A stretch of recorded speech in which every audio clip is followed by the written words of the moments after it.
Assalamualaikum warahmatullahi wabarakatuh. Waalaikumsalam warahmatullahi wabarakatuh. Ya Rabbi bil Mustafa balligh maqasidana waghfir lana ma madha ya wasi'al karami.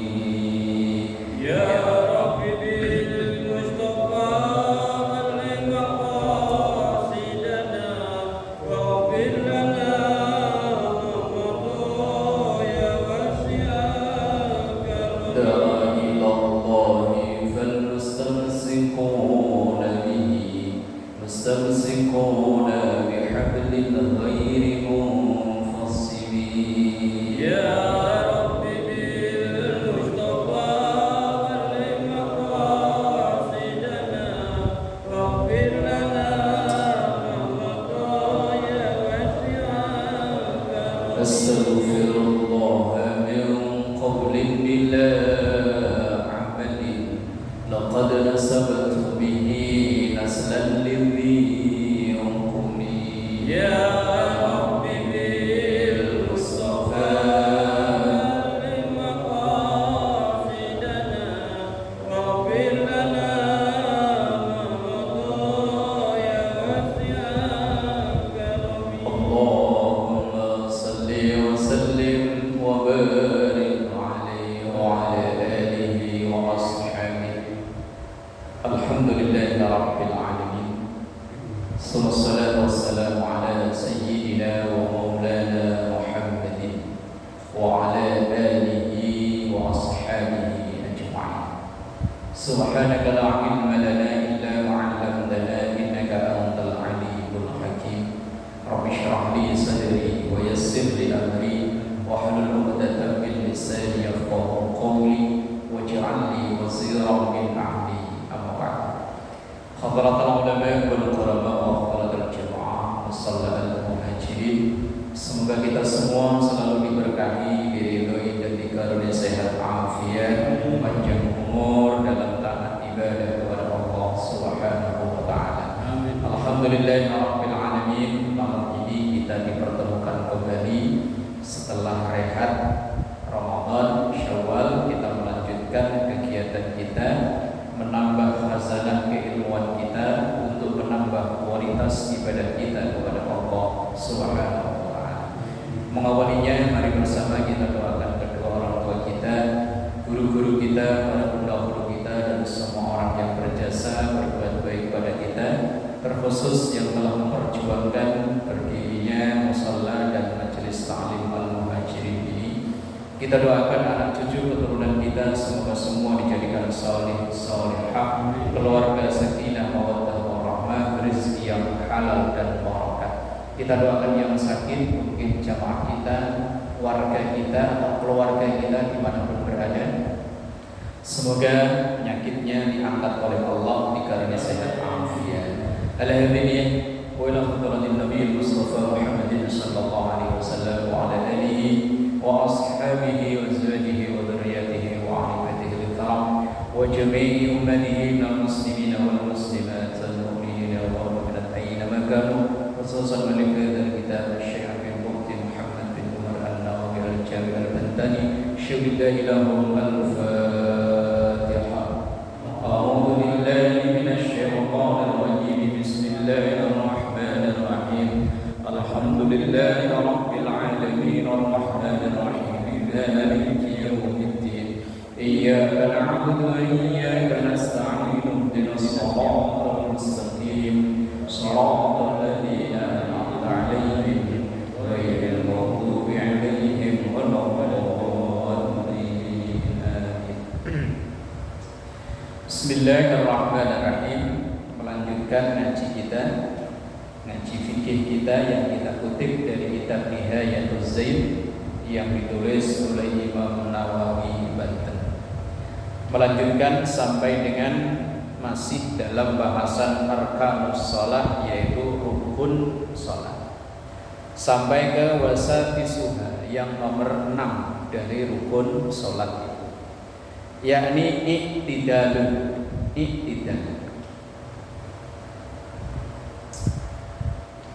bi'audi li badri, yaitu iktidal itu kembali ke posisi awal.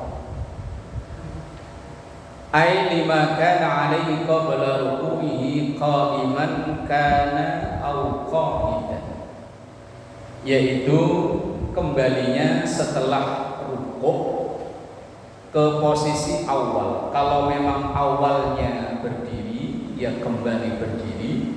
Kalau awalnya memang sholatnya dalam keadaan duduk, ya duduk. Ketika rukuk agak sedikit membungkuk, kemudian ketika iktidal kembali seperti posisi awal. Wa yusannu, dan disunnahkan ayyaqula, untuk membaca fi raf'ihi, ketika bangun dari rukuk itu, atau di dalam bangun untuk iktidal atau bangun dari rukuk, membaca sami Allahu liman hamidah. Nah, dalam sholat itu setiap perpindahan gerakan ditandai dengan takbir. Tapi yang satu ini berbeda, yaitu dengan sami Allahu liman hamidah.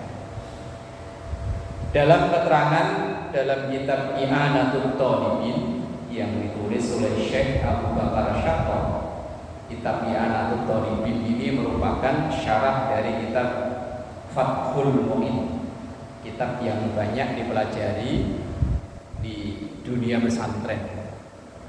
Dalam keterangan kitab itu diterangkan bahwa sahabat Abu Bakar As-Siddiq, atau nama aslinya itu Abu Quhafa.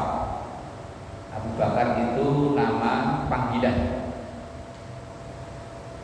dan malah lebih terkenal nama panggilannya. Ya sama kayak di sini kita. Kadang nama aslinya tetangga sendiri kita nggak tahu, karena kadang yang lebih dikenal nama anaknya, kemudian bapaknya Yoga, padahal namanya Sutarno. Karena anaknya namanya Yoga, siapa sih? Bapaknya Yoga. Abu Bakar itu juga sama, nama panggilan. Nama aslinya Abu Quhafa. Abu Bakar ini sepanjang hidupnya nggak pernah ketinggalan berjamaah. Ini keterangan dalam kitab I'anatul Talibin. Sepanjang hidupnya nggak pernah ketinggalan berjamaah dengan Rasulullah Sallallahu Alaihi Wasallam. Satu hari, entah dengan alasan apa, sholat asar Abu Bakar ini ketinggalan berjamaah. Begitu beliau menyadari ketinggalan sholat, bergegas untuk langsung berjalan ke Masjid Nabawi. Begitu nyampai ke masjid, Rasulullah dalam keadaan para jamaah dalam keadaan rukuk. Dan memang dalam keterangan lain, rukuknya Rasulullah saat itu agak lama dibanding dengan biasanya. Ya mungkin sudah diwahyukan Jibril untuk agak melamakan rukuknya. Sampai ke masjid, melihat Rasulullah dan para sahabat lain yang berjamaah dalam posisi rukuk, karena Abu Bakar merasa masih kebagian berjamaah, beliau mengucap Alhamdulillah, segala puji hanya milik Allah. Kemudian saat itulah turun wahyu kepada Rasulullah Sallallahu Alaihi Wasallam ketika rukuk untuk bangun yang dulunya Allahu Akbar diganti dengan Sami Allahu liman hamidah. Sami Allahu, semut Allah maha mendengar. Liman kepada seseorang, yaitu Abu Bakar tadi yang dimaksud, hamidahu yang telah memujinya dengan mengucap Alhamdulillah. Sami Allahu liman hamidah, Allah maha mendengar terhadap seseorang yang telah memujinya. Yang dimaksud yaitu Abu Bakar, karena masih kebagian berjamaah, ia memuji Allah dengan mengucap Alhamdulillah. Itu keterangan dalam kitab I'anatul Talibin. Tapi ada keterangan lain, cuman saya belum tahu ini sumbernya dari mana. Cuman banyak dijumpai dan banyak disampaikan oleh guru-guru kita. Cuman kalau saya ditanya sumber kitabnya dari mana, saya belum tahu. Yaitu berbeda riwayat. Kalau dalam I'anah Talibin Syekh Abu Bakar Syatto menulis itu Abu Bakar As-Siddiq. Kalau dalam riwayat lain itu Ali bin Abi Thalib. Dan kisahnya sedikit berbeda. Ali bin Abi Thalib ketika akan berjalan untuk berjamaah, di depan beliau ini ada orang yang sudah sepuh. Tentu udah sepuh kan jalannya lama. Lah Ali bin Abi Thalib mau mendahului, nggak enak, wah nggak sopan. Akhirnya beliau berjalan di belakang orang yang sudah sepuh.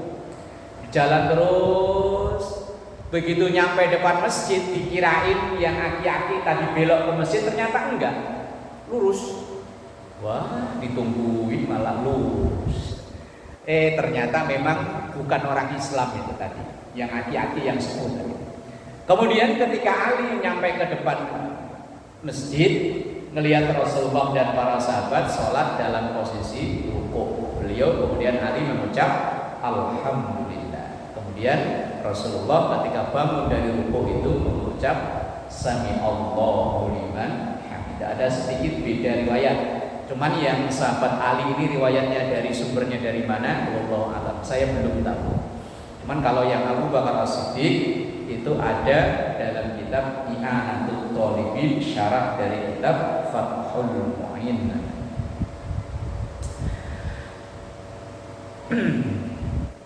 Bismillahirrahmanirrahim. Wa yusannu ba'da intisabi, dan disunnahkan setelah posisi berdiri tegak, ayyursila yadaihi, yaitu untuk melepaskan kedua tangan. Jadi ketika Sami Allahu liman hamidah itu tidak sedekap lagi, tetapi tangannya dilepas.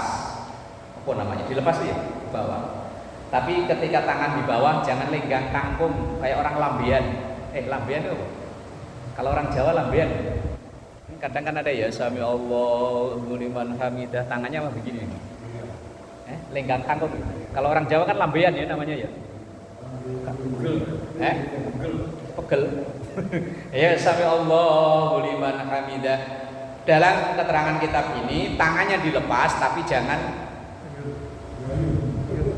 ya apa? Gerak-gerak, ayun. Ya kalau orang Jawa kan lambean ya. Kalau orang Sunda ayun. Ya wis pokoknya jangan begini. Tangannya begitu. Sami Allahu liman hamidah, wis diem anteng. Tidak sedekap, dilepas ke bawah tapi tidak diayun. Bener Indonesianya tidak diayun. Bener ya. Gimana Pak Guru? Bener ya diayun ya. Nah, ini kadang lah kalau sedekap ya enggak masalah, enggak batalin sholat kok. Cuma kalau ini tuntunan dari Imam Nawawi Banten yang kita yakin beliau ulamanya, gurunya hampir semua ulama yang Indonesia berguru sumber ilmuwan pada beliau. Ya beliau mengajarkan kalau setelah dalam posisi berdiri wa yusannu ba'da intisabin, dan disunnahkan setelah posisi tegak berarti berdiri kembali, ayyursila yadaihi, yaitu melepaskan tangan, berarti tidak sedekap tapi juga tidak diayun, tidak digerak-gerakkan tadi.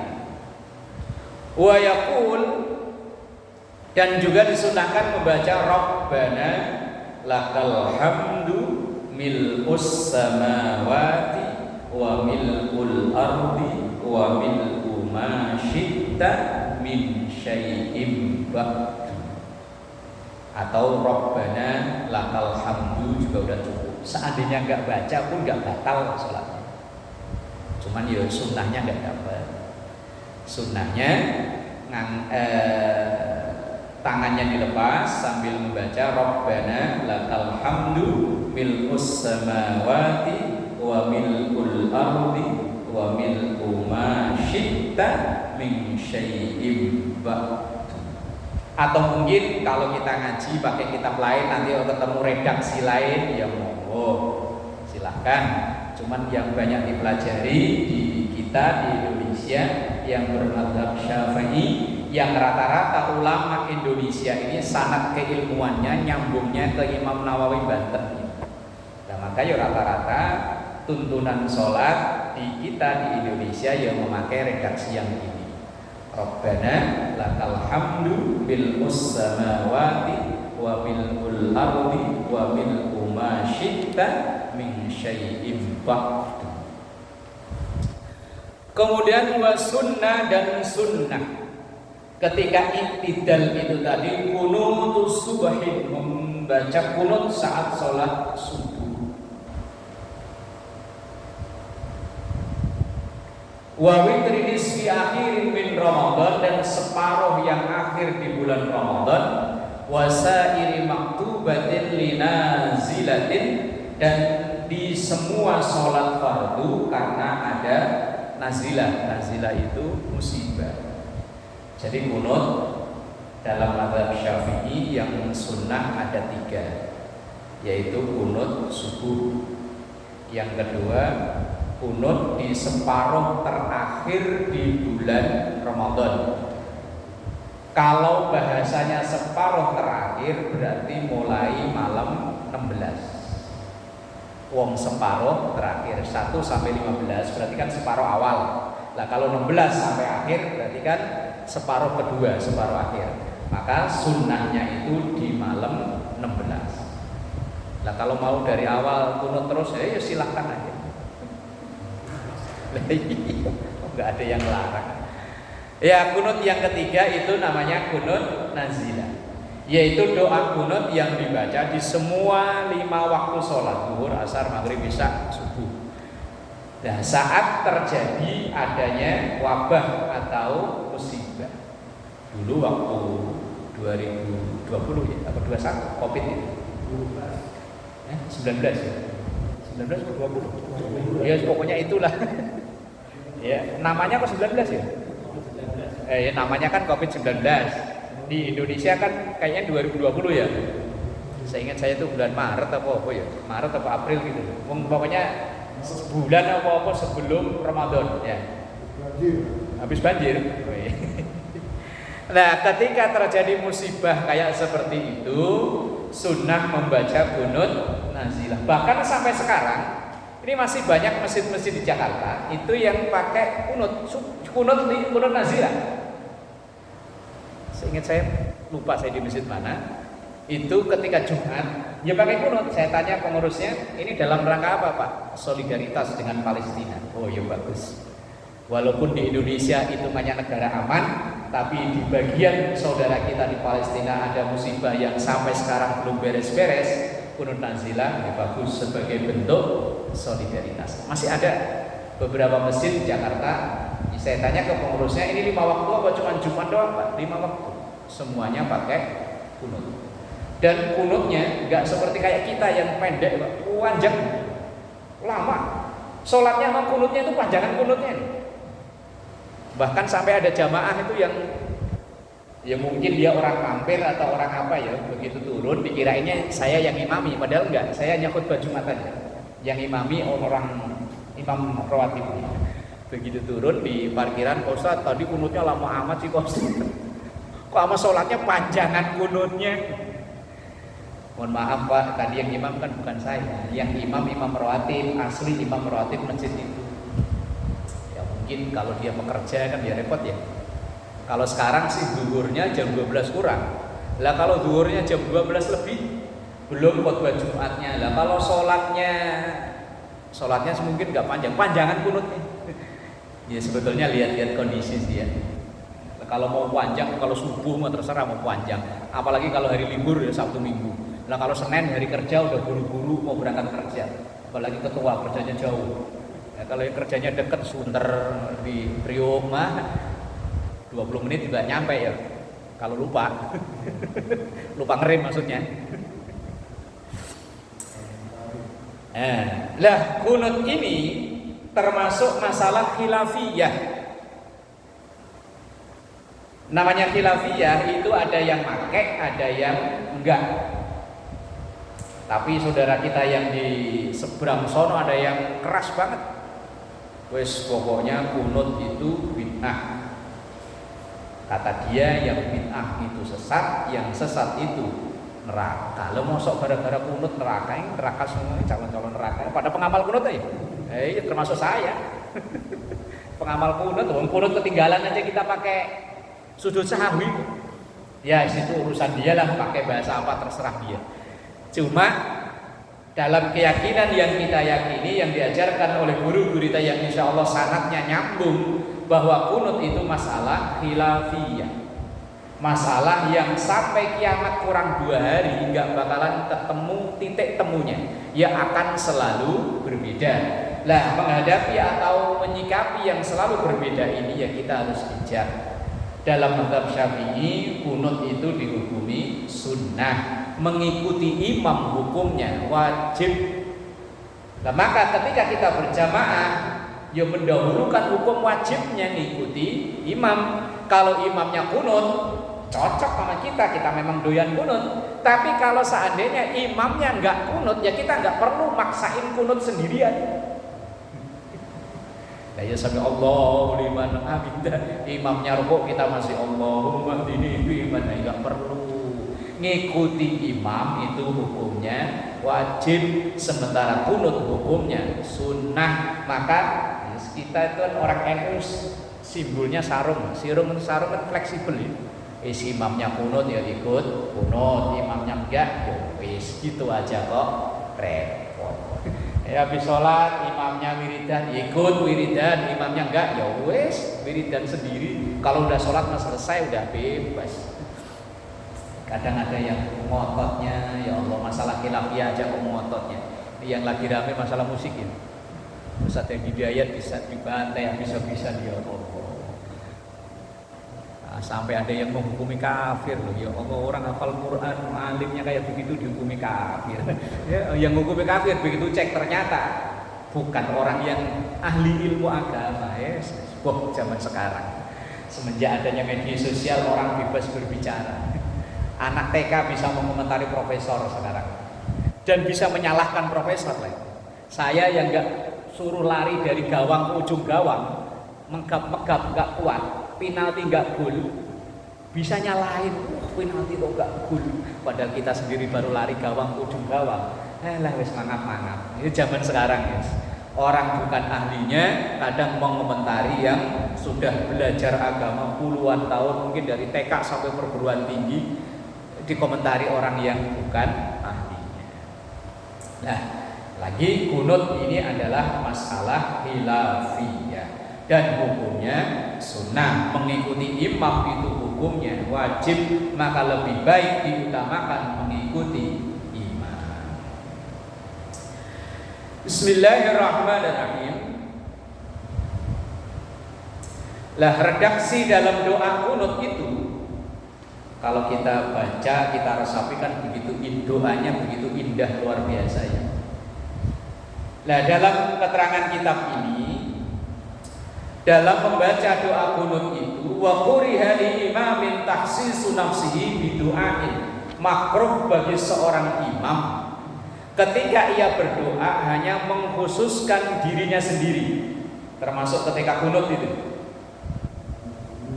Jangan sampai, ya bukan jangan sampai sih, hanya dihukumi makruh. Sebaiknya tidak. Sebaiknya ketika kita berdoa, apalagi ada yang mengaminkan doa kita, itu memakai kita. Kalau dalam ilmu nahwu namanya mutakallim ma'al ghair. Jangan sampai memakai mutakallim wahdah. Mutakallim wahdah itu doa yang hanya untuk saya. Allahumma hdini fi man hadait, itu kan untuk saya. Tapi pakailah mutakallim ma'al ghair, pakailah yang untuk memakai bahasa kita. Allahumma hdina fi man hadait. Ya Allah, berikanlah hidayah kepada kami, berikan petunjuk kepada kami fi man hadait, di tengah-tengah orang yang Engkau beri petunjuk. Artinya kumpulkan kami ini bersama dengan orang-orang yang memperoleh hidayah. Wa'afini wa'afina kalau jadi imam. Bahkan dulu kalau guru saya waktu ngaji saya, beliau malah mengajarkan walaupun sholat sendiri tetap memakai redaksi Allahumma hdina. Walaupun kita sholat sendiri, Allahumma hdina fi man hadait, wa'afina fi man afait, wa tawallana fi man tawallait, wa barik lana fi ma a'tait, wa qina bi rahmatika tanpa bi rahmatika wa qina syarra ma qadait. Lah kalau selanjutnya fa innaka taqdi wa la yuqda 'alaiku, baca sendiri-sendiri. Antara imam dan makmum membaca masing-masing. Imam yang membaca sighat berbentuk mutakallim ma'al ghair, berbentuk kami atau kita, hanya sampai wa qina syarra ma qadait. Setelah itu fa innaka taqdi wa la yuqda 'alaik, itu imam baca sendiri, makmum juga baca sendiri. Maka biasanya kalau sampai di situ imamnya bacanya di sir pelan. Yang Allahumma hdina fi man hadait bacanya jahar. Wa afina fi man afait, wa tawallana fi man tawallait, wa barik lana fi ma a'tait, wa qina syarra ma qadait. Sudah, yang jahar cuma sampai di situ. Setelah itu sampai selesai sholawat, imamnya bacanya sir pelan. Karena masing-masing itu baca sendiri-sendiri. Fa innaka taqdi wa la yuqda 'alaik wa innahu la yadhillu mawalai wa la ya'izzu man 'adait tabaraka rabbana wa ta'ala falakal hamdu 'ala ma qadait astaghfiruka wa atubu ilaik. Sallallahu ala sayyidina Muhammad wa ala alihi wa sahbihi wa baraka wa sallam. Itu kalau diterjemahkan, Allahumma hdina fi man hadait, ya Allah berikanlah petunjuk, berikanlah hidayah di tengah-tengah orang yang Engkau beri hidayah. Wa afina fi man afait, dan berikanlah afiat. Ada sehat, ada afiat. Sehat itu konotasinya fisik, sehat fisik, sehat jasmani. Tapi kalau afiat itu konotasinya sehat rohani, sehat akal, sehat pemikiran, sehat jiwa. Itu kalau afiat. Maka biasanya kalau kita doa sehat afiat, dua-duanya. Kalau cuma sehat jasmani tapi afiatnya nggak sehat, ya sayang. Orang yang ganteng, gede, tinggi, cuman otaknya gejlek, ya sayang. Atau sebaliknya, orangnya cerdas, pinter, tapi sayang fisiknya sakit-sakitan, itu orang maksimal juga. Maka doanya sehat afiat. Wa tawallana fi man tawallait, dan berikanlah pertolongan kepada kami di tengah-tengah orang yang Engkau beri pertolongan.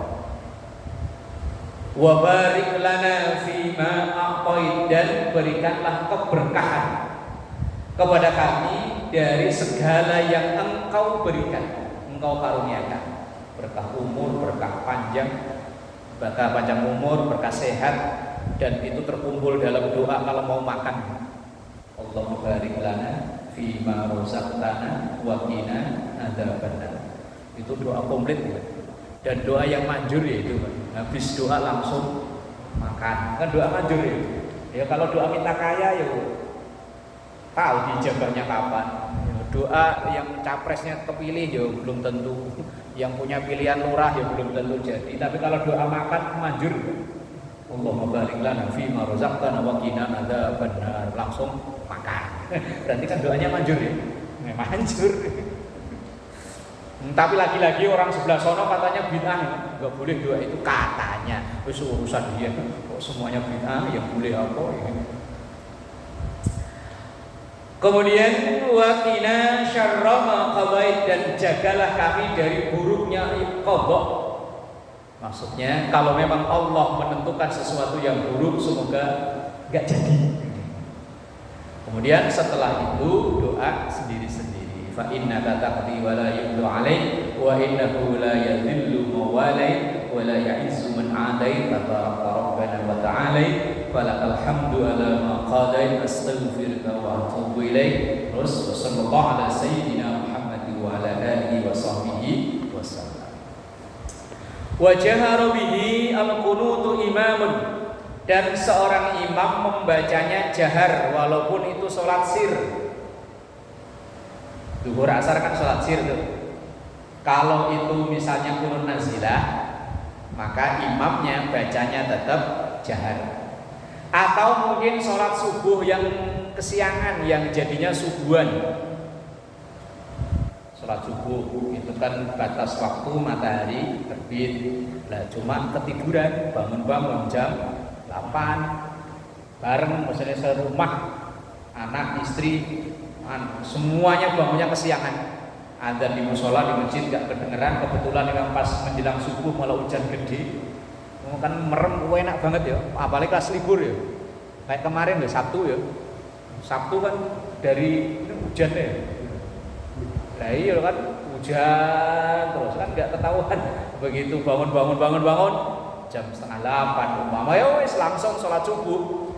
Lah sekeluarga kok berjamaah, walaupun itu udah siang, jatuhnya udah siang, tetapi tetap imamnya ketika kunut bacanya jahar, bacanya dengan suara keras.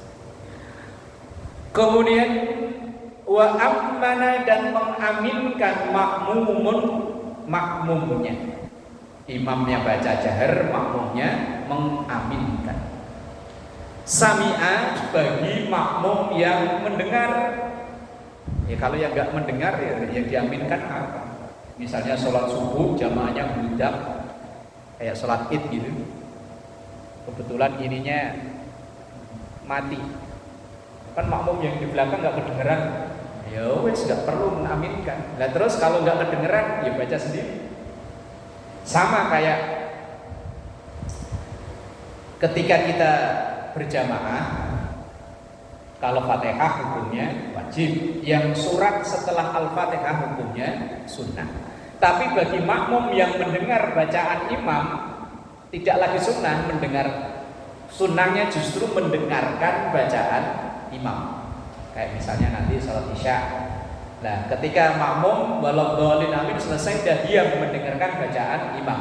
Tapi bagi yang tidak mendengar, misalnya jamaahnya budak sampai ke belakang, kebetulan pengeras suaranya mati, nggak kedengaran bacaan imam, maka makmum sunnah membaca surat sendiri sampai imamnya rukuk. Tapi kalau mendengar bacaan imam, sunnahnya ya. Begitupun kunut, ketika terdengar bacaan imam, makmumnya itu sunnahnya membaca amin. Tapi kalau tidak terdengar, nah kalau yang kupingnya udah error, kayak siapa pelawak, bolot mah bohongan itu ya. Oh, itu hanya untuk kepentingan syuting aja, aslinya kan enggak ya.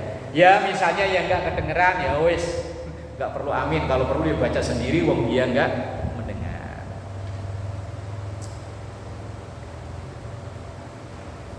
Bismillahirrahmanirrahim. Jadi wa quriya li imamin takhsisu nafsihi bi du'ain yaitu makruh hukumnya ketika seorang imam membaca doa dikhususkan untuk dirinya, baik di dalam sholat maupun di luar sholat.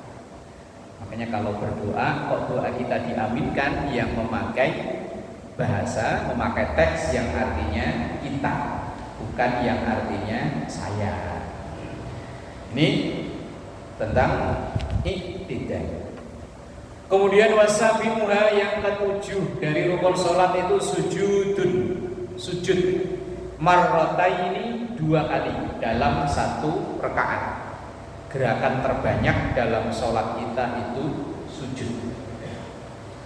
Wa innama syuri'at iqra'us sujudi duna ghairihi, dan sesungguhnya disyariatkannya mengulang sujud itu tadi dan tidak selain sujud. Dalam 1 rakaat kan yang lain satu, tapi sujud 2 kali.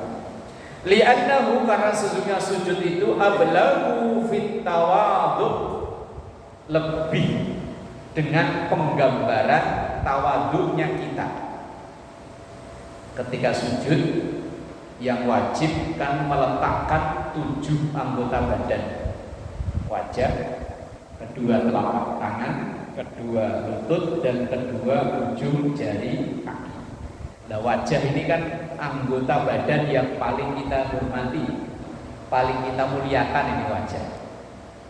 Dan jadi identitas kita kan wajah. Kalau foto KTP ya ini ya. Nah ya foto KTP, paspor, macam-macam ya wajah, identitas. Tapi ketika sujud diperintahkan oleh Allah untuk diletakkan sejajar dengan anggota badan yang di tengah, tangan, lutut, bahkan paling bawah yaitu telapak kaki.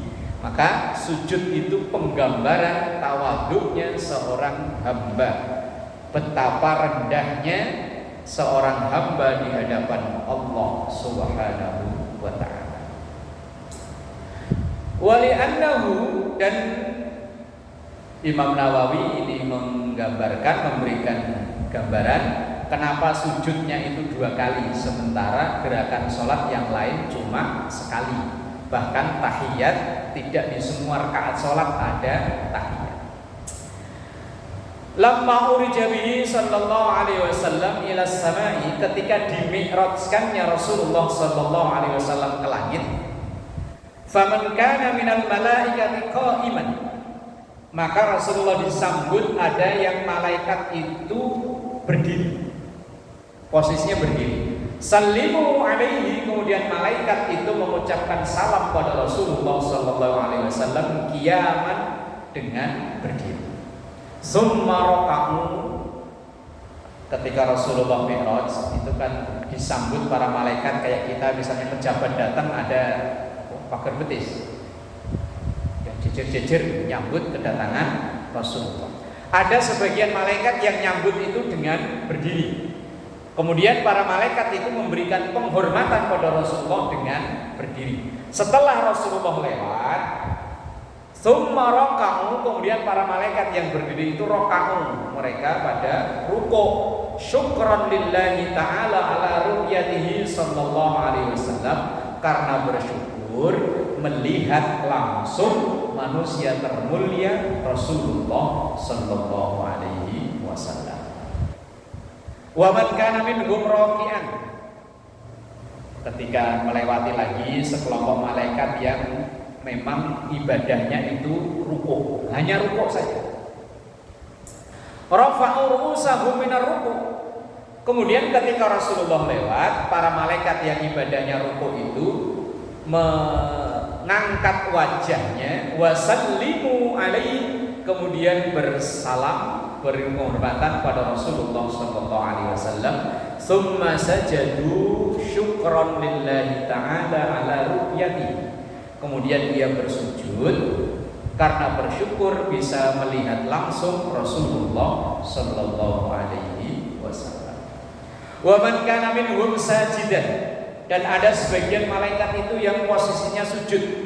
Rafa'u ru'usahum, kemudian dia mengangkat kepalanya minas sujudi, dari sujud, wasallimu alaihi, dan bersalam pada Rasulullah. Summa sajadu saniyatan, kemudian dia bersujud yang kedua, syukran lillahi ta'ala ala ru'yatihi, karena bersyukur pada Allah Ta'ala karena bisa melihat secara langsung Rasulullah sallallahu alaihi wasallam.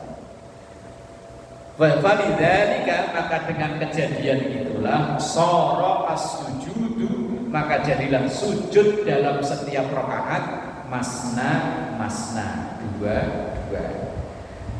Jadi ketika Rasulullah Mi'raj disambut oleh para malaikat yang di barisan awal, malaikat itu berdiri. Kemudian setelah Rasulullah lewat, malaikat itu pada ruku' sebagai bentuk syukur kepada Allah, bisa diperlihatkan langsung pada Rasulullah. Kemudian setelah Rasulullah lewat lagi, melewati malaikat yang sedang ruku'. Begitu Rasulullah lewat, para malaikat itu mengangkat, bangun dari rukuknya, melihat Rasulullah langsung. Setelah itu malaikat yang rukuk tadi sujud karena bersyukur pada Allah, diperlihatkan Rasulullah sallallahu alaihi wasallam. Kemudian di kelompok yang ketiga, berarti kan berjalan misalnya dari sini, di kelompok yang ketiga melewati malaikat yang sedang sujud. Ketika Rasulullah lewat, malaikat ini pada bangun dari sujudnya, melihat langsung Rasulullah sallallahu alaihi wasallam. Setelah melihat Rasulullah, malaikat ini bersujud kembali. Berarti yang sujud kan dua kelompok kan.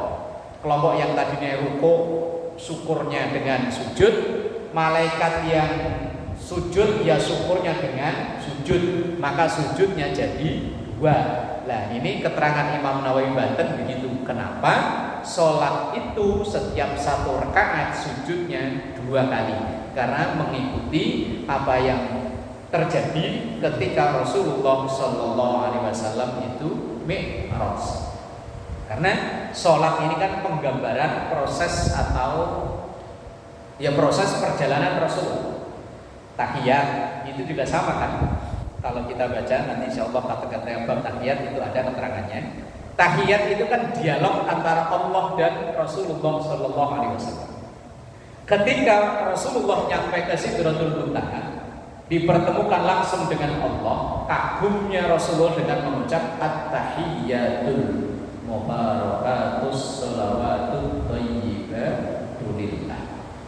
Kemudian Allah menjawab ucapan Rasulullah, assalamu alayka ayyuhan nabiyyu wa rahmatullahi wa barakatuh. Ini ucapan Allah kepada ucapan sambutan Allah kepada Rasulullah. Ketika Rasulullah disambut oleh Allah tadi, Rasulullah menjawab assalamu alaina.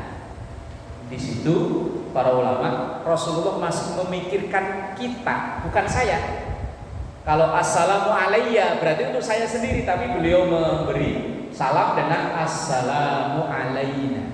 Salam sejahtera untuk kita semua. Wa ala ibadillahis sholihin, dan kepada seluruh hamba-hamba Allah yang saleh. Ketika melihat dialog antara Allah dan Rasulullah ini, kemudian malaikat mengucap asyhadu an la ilaha illallah wa asyhadu anna Muhammadar Rasulullah, Allahumma sholli ala Muhammad, dan seterusnya, yang kemudian diabadikan dalam bacaan tahiyat. Itu proses dialog Rasulullah Sallallahu Alaihi Wasallam ketika mi'raj, yaitu langsung dihadapkan kepada Allah Subhanahu wa Ta'ala. Bisa jam berapa? Masih lama? Mentang-mentang minumnya masih banyak, masih lama ya. Oh, 5 menit lagi. Sedikit lagi. Bismillahirrahmanirrahim. Wali anna fi tikrari sujudi, dan kenapa diulang-ulang itu sujud? Isyaratun, sebagai isyarat, sebagai pertanda, ila annahu, bahwa sesungguhnya manusia itu khuliqa, diciptakan minal ardi, dari bumi, wa sayaudu ilaiha, dan pasti akan dikembalikan ke bumi. Asalnya dari tanah, balik ke tanah. Sehebat-hebatnya orang, kalau nonton film-film itu yang punya ilmu kebal, asal golongnya tancepin ke tanah dulu baru buat bacok, ilmu kebalnya luntur. Di film, nggak tahu kalau asli, belum pernah lihat saya. Di film-film itu saya nonton film Beri Prima, lawannya kebal, tancepin ke tanah dulu, buang, kalah musuhnya. Dari tanah, asalnya dari tanah, kembali ke tanah. Nah, isyaratun, ketika kita sujud ini nempel ke tempat sujud, itu sebagai isyarat bahwa manusia berasal dari tanah dan nanti akan kembali ke tanah. Makanya karena kita ini dari tanah, kalau mandi biar digosok kayak apa, daging nggak habis-habis itu. Biar orangnya putih mulus, gosok tetap ada. Asalnya dari tanah, biar diapain ya tetap tahan.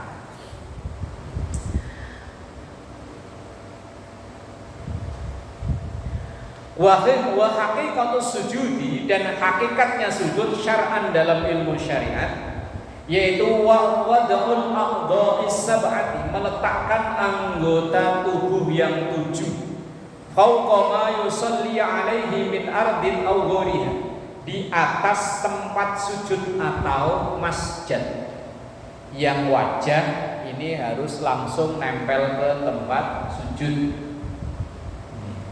Makanya kalau guru-guru kita ngajarin, kalau pakai peci, kalau mau sholat kan beginiin, jidatnya yang lebar kayak saya begini kan bisa nempel ke tempat sujud. Kadang ada yang mau sholat pakai pecinya begini. Ya kalau mau foto ya nggak apa-apa lah ya, menutupi ininya. Tapi kalau mau sholat, walaupun memang saya baca dalam keterangan kitab lain, yang nempel ke tempat sujud itu boleh perwakilan dari anggota wajah ini. Seandainya hidung udah nempel, berarti kan udah perwakilan ya. Seandainya loh. Tapi kalau hidung nempel, ini nggak nempel, wah gimana ya? Ini kan enakan ini yang nempel. Bahkan kadang yang nempelnya sampai dipentokin sampai ireng. Kalau karpet yang dulu itu, yang hijau polos, itu saya pernah ngetes Pak. Nggak nyampe 2 minggu jidat hitam. Yang karpet yang zaman dulu, yang polos hijau atau enggak yang lebar, itu kan keras banget ya. Itu saya pernah ngetes Pak. Sujudnya agak delonjor, agak maksok. Nggak nyampe 2 minggu, asal saya liatin, wah udah hitam, berhasil. Tapi kalau yang begini ya, biar diusek kayak apa, nggak bakalan ireng. Ya kalau apalagi yang sajadahnya ada busanya, biar diusek kayak apa ya tetap aja nggak bisa ireng. Tapi kalau ini agak mendingan, ini bisa masa diusek. Tapi apakah itu tanda sujud yang benar? Perlu pembahasan lain. Kadang kan terjadi perdebatan, apakah jidat Rasulullah itu ada tanda hitam? Apakah jidat para sahabat itu ada tanda hitam sebagai bekas sujud? Nanti insyaallah dibahas kapan-kapan. Wallahu a'lam bishawab. Al-Fatihah. A'udzu billahi minasyaitonir rajim. Bismillahirrahmanirrahim. Alhamdulillahirabbil alamin. Iyyaka na'budu wa iyyaka nasta'in. Ihdinas siratal mustaqim. Shiratal ladzina an'amta 'alaihim ghairil maghdubi 'alaihim waladdallin. Astaghfirullahaladzim wa atubu ilaih dzal jalali wal ikram. A'udzu billahi minasyaitonir rajim. Bismillahirrahmanirrahim. Alhamdulillahirabbil alamin. Allahumma shalli ala sayyidina Muhammad wa ala sayyidina